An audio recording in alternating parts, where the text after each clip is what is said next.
बिस्मिल्लाहिर्रहमानिर्रहीम। दोस्तों अस्सलामु अलैकुम। उम्मीद है कि आप सब खैरियत से होंगे।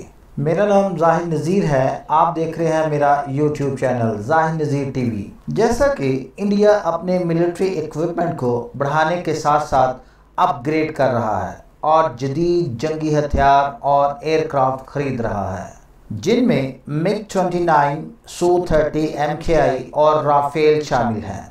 राफेल की खरीदारी भी इस सिलसिले की एक कड़ी थी। इसका मकसद अपनी एयरफोर्स को मजबूत करना है, मगर ये इतना आसान मालूम नहीं होता।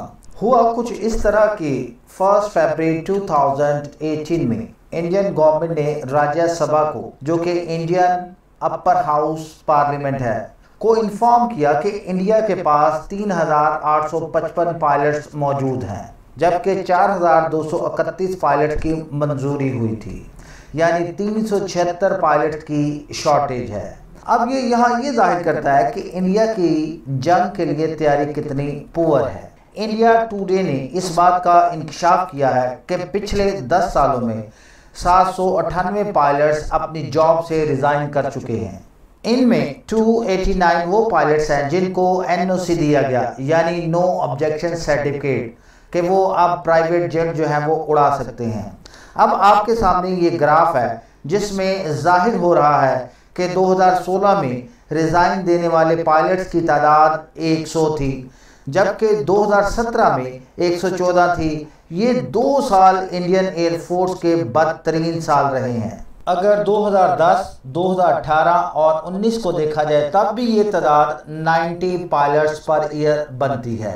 अगर इसी डेटा को देखा जाए तो तकरीबन हर साल 80 पायलट्स इंडिया में रिजाइन कर रहे हैं, जो कि एक बहुत बड़ी तादाद है। दूसरे ग्राफ में 289 वो पायलट्स हैं जिन्होंने नो ऑब्जेक्शन सर्टिफिकेट हासिल किया। 2017 में इन पायलट्स की तादाद मोर देन 70 थी। इन पायलट्स की कमी के पीछे या रिजाइन के पीछे 2 बड़ी वजूहात नजर आती है। Number 1 package, number 2 lack of interest, यानी दिलचस्पी ना होना, जिम्मेदारी से भागना।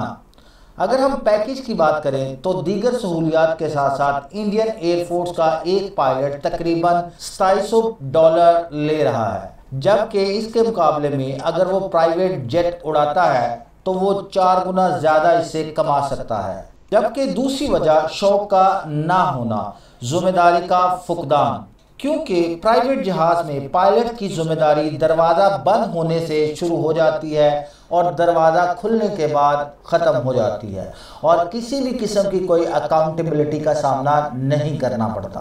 और इसके साथ साथ बढ़ते हुए जंग के ख़तरात हैं, जिसकी वजह से बहुत सारे पायलट्स इंडिया के रिज़ाइन कर देते हैं। अब इंडियन नेवी की तरफ चलते हैं, उसका भी यही हाल है जो एयरफोर्स का है। वहां पर भी पायलट्स की बहुत ज़्यादा कमी नज़र आती है। इनके पास जो एक्चुअल स्ट्रेंथ है वो 644 है, जबकि मंजूर शुदा यानी जो उनके पास होनी चाहिए वो 735 है। अब यहाँ पर भी 91 पायलट्स की कमी का सामना है। अगर हम मैंडेटेड स्ट्रेंथ को देखें तो वो 794 है, यानी 794 पायलट्स नेवी के पास हथियार है कि उन्हें रख सकती है, जबकि एक्चुअल स्ट्रेंथ 602 है। अगर इसी को देख लें तो 192 पायलट्स की शॉर्टेज आपको नजर आएगी। अब अगर एयरक्राफ्ट की बात करूं तो 2019 में MiG-27 ML रिटायर हो गए, यानी अपनी लाइफ पूरी कर गए, जबकि 2020 में 6 जैगुआर स्क्वाड्रन रिटायर हो जाएंगे। इसी तरह 2021 में MiG-21 6 स्क्वाड्रन रिटायर हो जाएंगे, यानी अपना लाइफ स्पैन पूरा कर लेंगे। यह मैं आपको बता दूं कि एक स्क्वाड्रन में 18 जेट्स होते हैं। और अगर मैं 2001 की बात करूं तो इंडिया के पास 39 स्क्वाड्रन मौजूद थे, जो कि अब 34 हैं। अगर ये तादाद इसी तरह कम होती गई तो 2032 में इंडिया के पास 22 स्क्वाड्रन रह जाएंगे, जबकि पाकिस्तान और चाइना से लड़ने के लिए इसके पास 42 स्क्वाड्रन का होना बहुत ज़रूरी है। फिर इंडिया के साथ एक और बड़ा प्रॉब्लम है कि उसके मिग 29 और मिराज 2000 भी फेज आउट होने जा रहे हैं, यानी इनका भी लाइफ स्पैन पूरा होने जा रहा है। यहाँ पर मैं आपको एक इंफॉर्मेशन दे दूं कि हर तैयारे की अपनी एक उम्र होती है, उसका अपना एक लाइफ स्पैन होता है और उसके बाद या तो तैयारा बेकार हो जाता है या फिर उसे अपग्रेड करने की कोशिश की जाती है। लेकिन ये तभी मुमकिन है कि जब उस तैयारे में अपग्रेड होने की खासियत मौजूद हो। अल्लाह का शुक्र है कि पाकिस्तान अपने तैयारे खुद बना रहा है और उसे खुद ही अपग्रेड करता है, यानी पाकिस्तान के पास ये कोई मसला नहीं है कि उसके तैयारे जो हैं वो फेज आउट होने जा रहे हैं। जबकि इंडिया के पास ऐसा सिस्टम मौजूद नहीं है, उसे अपने तैयारों को अपग्रेड करने के लिए रशिया से मदद लेना पड़ती है। अब चलते हैं चाइना के उस इकदामात की तरफ जो कि इंडिया के लिए एक डरावने ख्वाब से कम नहीं है। वो ये कि चाइना मिलिट्री साइट बना रहा है। चीन ने इंडिया और नेपाल के बॉर्डर के करीब हाइपरसोनिक मिसाइल लगा दिए हैं। जैसा कि हम जानते हैं कि चीन और पाकिस्तान आपस में स्ट्रेटेजिक पार्टनर होने के नाते एक दूसरे मुल्क में मिलिट्री एक्सरसाइजेस करते रहते हैं। गवादर, बलूचिस्तान, कश्मीर में इंडिया को टफ टाइम देने के लिए ये एक्सरसाइजेस की जाती हैं।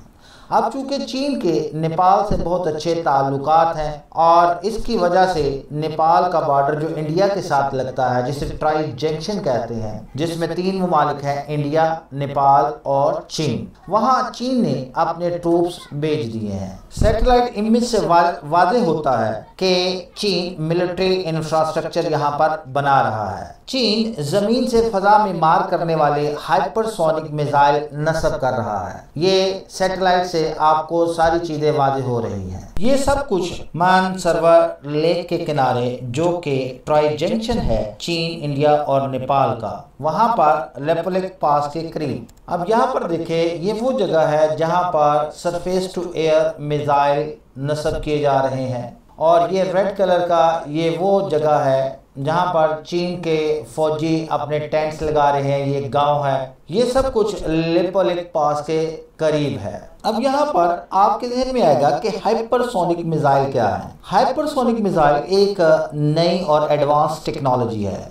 दुनिया की बड़ी बड़ी ताकतें हाइपरसोनिक टेक्नोलॉजी डेवलप कर रही हैं।